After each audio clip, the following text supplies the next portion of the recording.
There's a line in Kushwant Singh's book Delhi. The line is said from the perspective of a court poet named Mir Taki Mir. He's traveling from Agra to Delhi. It reads, these were disturbed times. Gangs of Jats, Gujars, and Marathas roamed all over the country to prey upon the hapless. In this episode, I am going to peel back layers in this sentence and tell you exactly how one man, through relentless action, was able to strike fear and unease in the hearts of Mughals sitting in Delhi. This man's era was truly an era of men of substance, since it was shared by names like Benjamin Franklin, Frederick the Great. The name of this man was Peshwa Baji Rao, and his exploits are so great that it has been said that Napoleon was the Baji Rao of France. Come journey with me on a horseback along Baji Rao and see if you can keep up.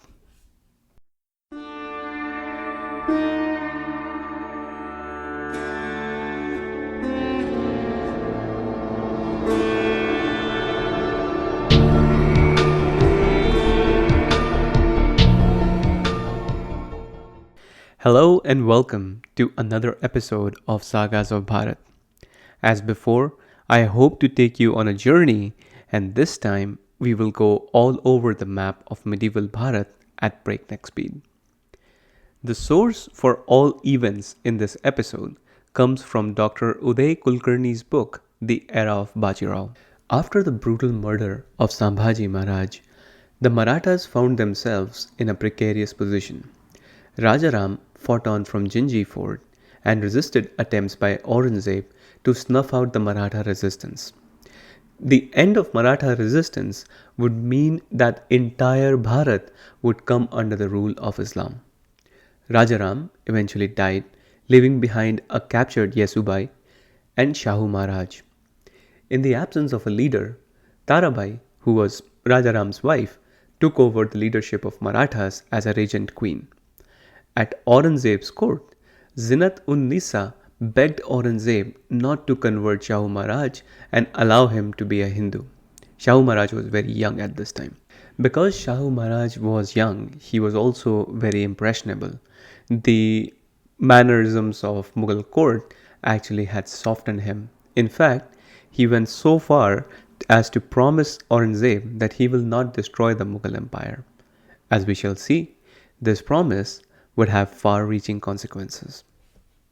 Aurangzeb died penniless and still dreaming about Ghazwa-e-Hind in 1707. However, in a hope to divide and conquer the Marathas, he let go of Shahu Maharaj in 1703. As expected, this sparked infighting in the Maratha camp. The death of Aurangzeb, however, also sparked infighting within the Mughal camp. The Mughal wars of succession were the beginning of the end, since the new rulers competed amongst themselves for the title of the most incompetent one. Meanwhile, Shahu Maharaj emerged stronger in the Maratha internal war. This had little to do with Shahu Maharaj's own military brilliance, but had everything to do with one man, Balaji Vishwanath Bhatt. This man was the Peshwa, or the Prime Minister. Through diplomacy and strategic warfare, he was able to tame the complicated task of Maratha reorganization. It was through him a new era had dawned in the history of Bharat. It was the era of Peshwas. When Balaji Vishwanath died in 1720, the Marathas had once again regained their status as an independent power in the Deccan, and Shahu Maharaj was leading them. Before Balaji died, he proposed that his son Baji Rao be considered for the title of Peshwa. Baji Rao was only 20 years old at this time. Shahu Maharaj, however, had too much faith in Balaji's judgment, and without much conflict, he appointed Baji Rao as the new Peshwa. Imagine for a moment to be in Baji Rao's shoes. Your father has died, leaving behind some ideas on how to run the administration. You are still young and suddenly an entire nation of people is looking towards you as the Peshwa. You now have to be responsible for more than just your immediate family. The entire Maratha state has become your family. Yet, men are forged in the fire of destiny, and Baji Rao was a man born for the forge. While Baji Rao was understanding the role of Peshwa, things were changing in the north. The new emperor, Muhammad Shah, was not a very strong ruler. In fact, at a time when population was still reeling from the bloody wars and craving stability, the emperor was busy dancing and making love with his courtesans. Some observers of that time have noted the Mughal court at this time was a circus and Muhammad Shah was the main clown.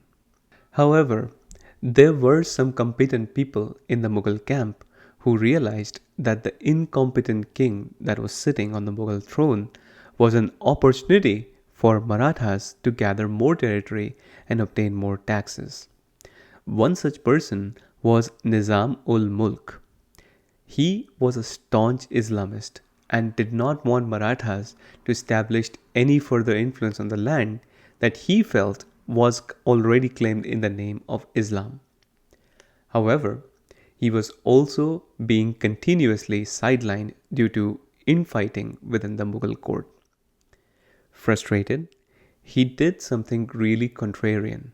He reached out to Baji Rao for a military alliance. As the young Peshwa of Marathas, Baji Rao was watching these events unfold from his place at Satara. The offer of an alliance was unexpected by Baji Rao, but it was a welcome one because he saw it as an opening gambit to gain better control of Bharat's future. The Maratha Nizam alliance emerged victorious after a brief battle with the Mughals, and the Nizam grabbed whatever gains he had made and quickly established his capital at Hyderabad. In this brief alliance, both Bajirao and Nizam had an opportunity to size each other up. Nizam realized that Bajirao was an immensely ambitious person and could not be bribed or deviated from his goal. On the other hand, Bajirao saw Nizam as a spiritual successor to Aurangzeb. He deduced that Nizam's arrival in Deccan went beyond simple court frustration. It was a setup to grab more Maratha lands. Bajirao's assessment would soon prove to be true. Shortly after settling down in Hyderabad, Nizam began to look for fissures in Maratha camp. The gaping fissure was the split in recognizing the true Chhatrapati.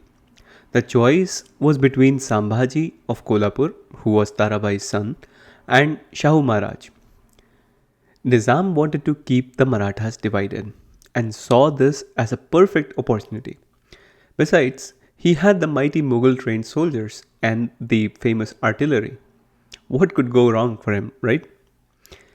Confident of his victory, he threw his weight behind Sambhaji and started a march towards their territories in 1726.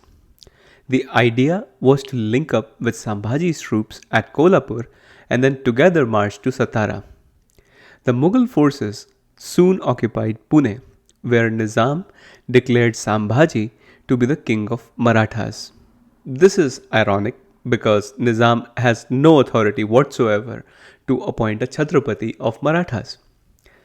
The Nizam now expected a front end pitched battle, and he expected Bajirao to move from the north in a straight line and into the waiting line of cannons. Facing the first major test of his career, Bajirao wasn't going to play by Nizam's rules. Instead of trying to win against a superior artillery force that could also withstand a long siege, Bajirao engineered his army to be entirely cavalry. These mounted warriors couldn't directly face cannons in battle, but they could maneuver with much more flexibility and, more importantly, speed. Instead of trying to attack the Nizam as he expected, Bajirao's forces first struck south in Nizam's own lands. By the time news of this devastation reached the Nizam, Baji Rao's forces had pivoted north and were headed towards the one town that Mughals wanted to hold at all costs. And this town was Burhanpur. This move was so audacious, it alarmed the happily camped Nizam and caused him to move out of Pune. Baji Rao did not attack Burhanpur, but he moved northwest towards Gujarat now. The Nizam was in two minds. Was Baji Rao deliberately trying to mislead him by going to Gujarat and then doubling back to attack Burhanpur, or was the objective something else entirely? He decided to actually launch a pursuit of Baji Rao so that he could catch up with him. Baji Rao, on the other hand, couldn't care less. His forces now suddenly pivoted south and made their way towards Aurangabad. It's presently called Sambhajinagar. Very late, Nizam realized that Baji Rao's plan was neither Burhanpur nor Gujarat nor his own lands. It was to trap him near Sambhajinagar and defeat him completely and entirely. At a place called Palkhed, the climax of this campaign occurred.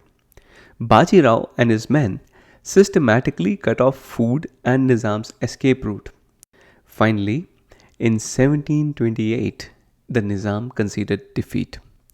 The treaty now allowed Marathas to collect chauth from the Nizam himself. Imagine, Nizam started out to subdue Marathas and collect tax from them, but instead, with this treaty, he is forced to pay tax to the Marathas. It also allowed Baji Rao a free roam in the entire northwest Deccan on the condition that Marathas will not attack Nizam's territories again. At the age of 21, Baji Rao had defeated a trained Mughal general twice his age and who had been a part of more than a dozen military campaigns. And he was just getting started. The Treaty of Palkhed was a major blow to Mughal ambitions in controlling the Deccan. At the same time, Baji Rao's victory over the Nizam was a signal to the rest of Bharat that Marathas were once again ready to expand and counter Mughal or foreign influence in the region. This meant that a lot of smaller kings could once again look to Marathas for help against Mughal invasions into their territories. Once upon a time, a man had found his way to Shivaji Maharaj's camp. Here, he fell at his feet and offered his services to the cause of Hindavi Swaraj. Shivaji Maharaj had advised him to forge his own destiny and build a kingdom. The young man, now Raja Chhatrasal of Bundelkhand, had done so and formed a robust kingdom. Muhammad Khan Bangash was an Afghan who had gained the Mughal emperor's notice. He was tasked with defeating Raja Chhatrasal and absorbing his small independent kingdom into the Mughal empire. Initial battles were won by Chhatrasal, but Bangash was relentless. However, Chhatrasal was now 80 years old and hardly in shape to lead a battle. He appealed to Baji Rao for help, twice. In 1728, Baji Rao could not spare any troops due to his battle with the Nizam.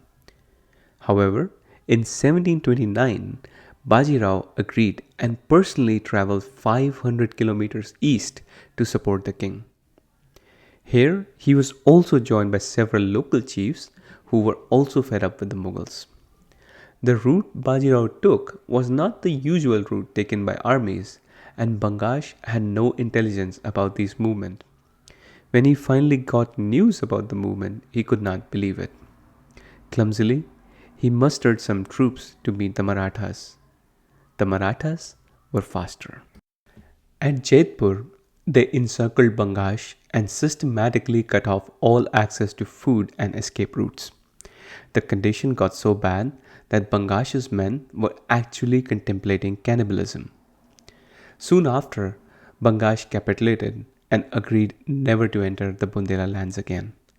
In gratitude, Raja Chhatrasal made Baji Rao his third son and divided his empire equally between him and his two other legitimate sons. Legend also has that Raja Chhatrasal gave the hand of Mastani, his daughter from a Muslim mistress to Baji Rao. It has also been said that it was love at first sight between Baji Rao and Mastani. One of the most important regions to Marathas was the Malwa region. This region was not only rich in agricultural land but also was the bridge between the north and the Deccan regions. Controlling this region would make Marathas the most powerful force in central Bharat. Baji Rao had fixed his eye on doing just that.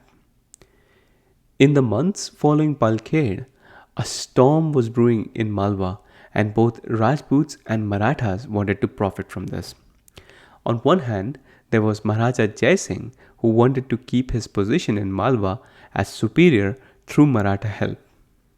On the other hand, Baji Rao wanted to earn enough money to pay off debts he had been steadily racking up. This would be a recurring pattern in his life. Each military campaign always led him to borrow more and more money to recruit soldiers. Malwa was then the perfect place to earn some revenue, pay off its debts, and plan further conquests.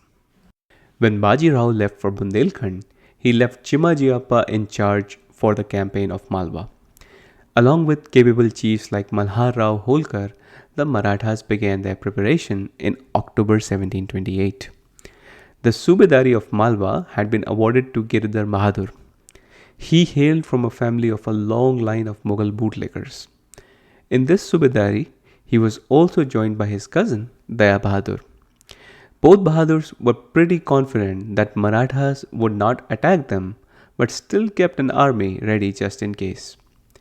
The reports of next few months justified this stance. The Bahadurs reckoned that if an attack came, it would be at Amjera.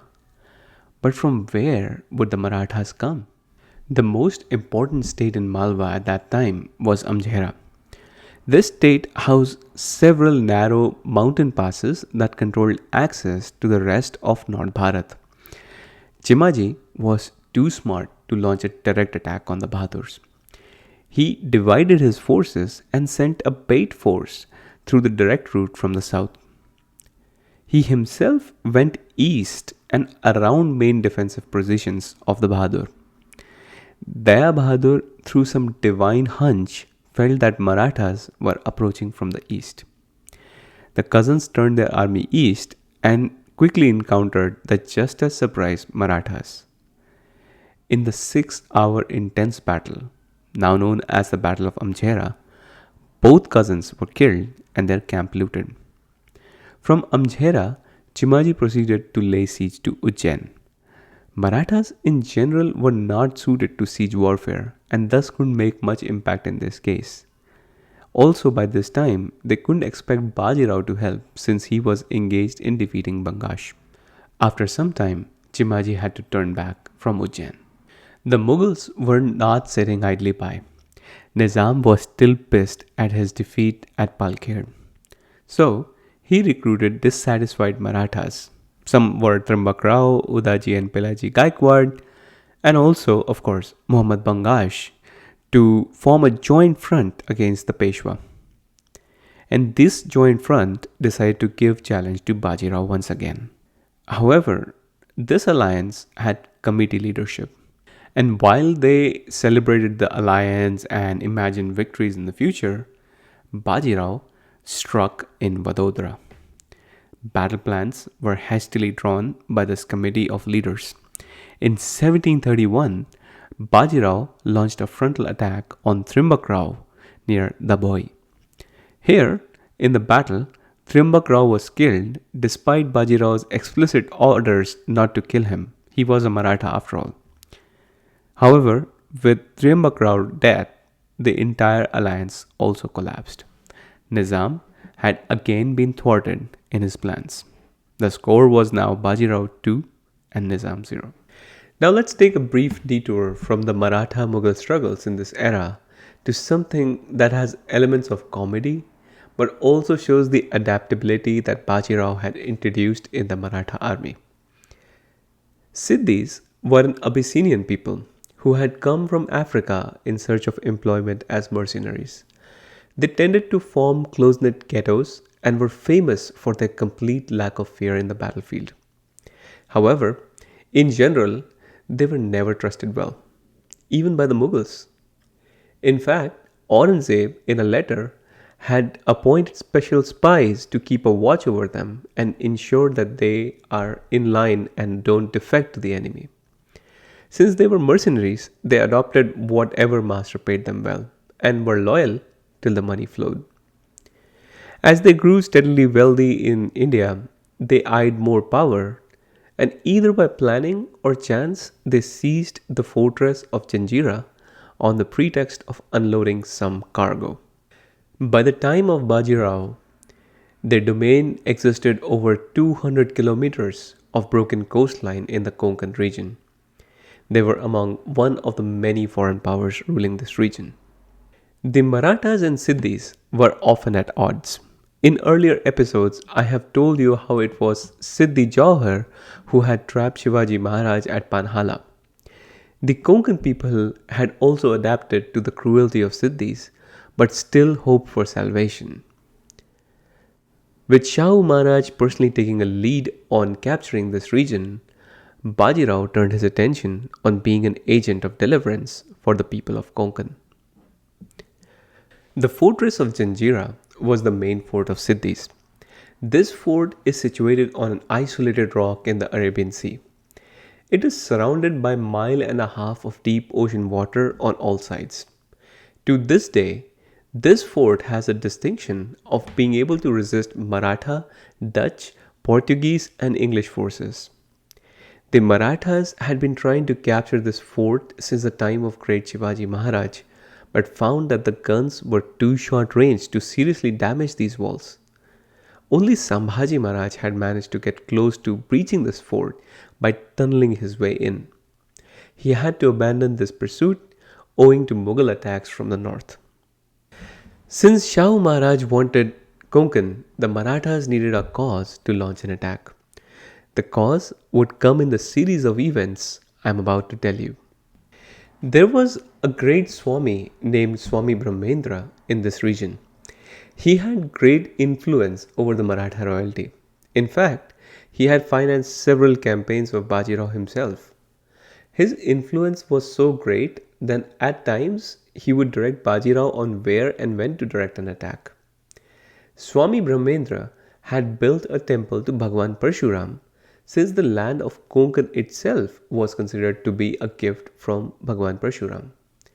The temple, the Swami, and the Siddhis would soon be embroiled in events that have the stamp of divine providence on them. You see, in 1726, an elephant was given as a gift to the Siddhi. The Siddhis respected Swami Brahmendra and asked him to ensure that the elephant be transported safely through the Maratha territory.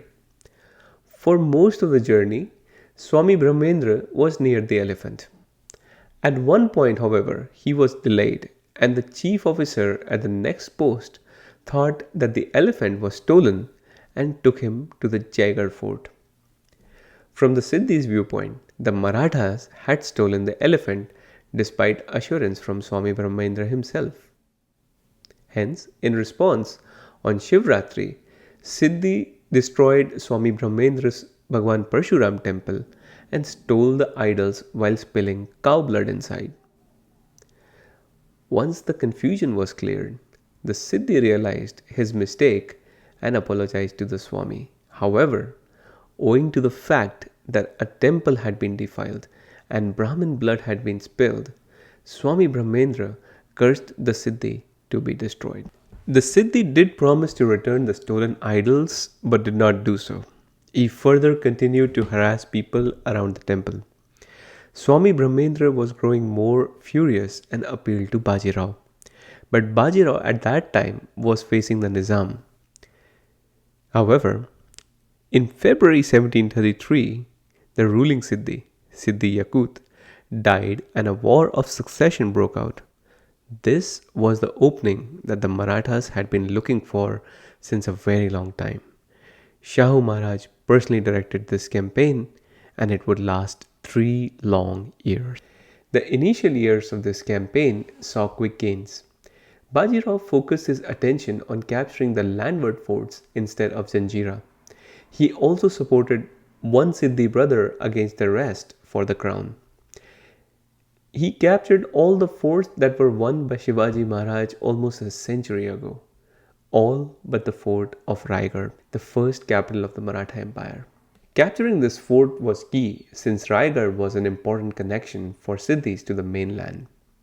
Shahu Maharaj decided to send Pratinidhi Shripat Rao to the battle.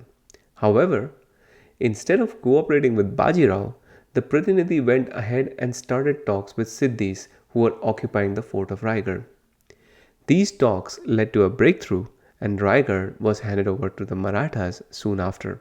This was no small event since reclaiming Raigad was a big middle finger to the Mughals in the north and rest of the foreign powers hoping to gain control of Bharat. However, the Pratinidhi was only interested in personal glory and wanted to be the one who captured Raigad. He wanted the optics.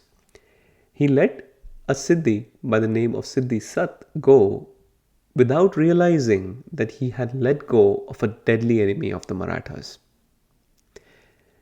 After this success, the campaign got bogged down due to a combination of English interference, Nizam's invasion plans from the west, and a lack of organized sea attack on Janjira.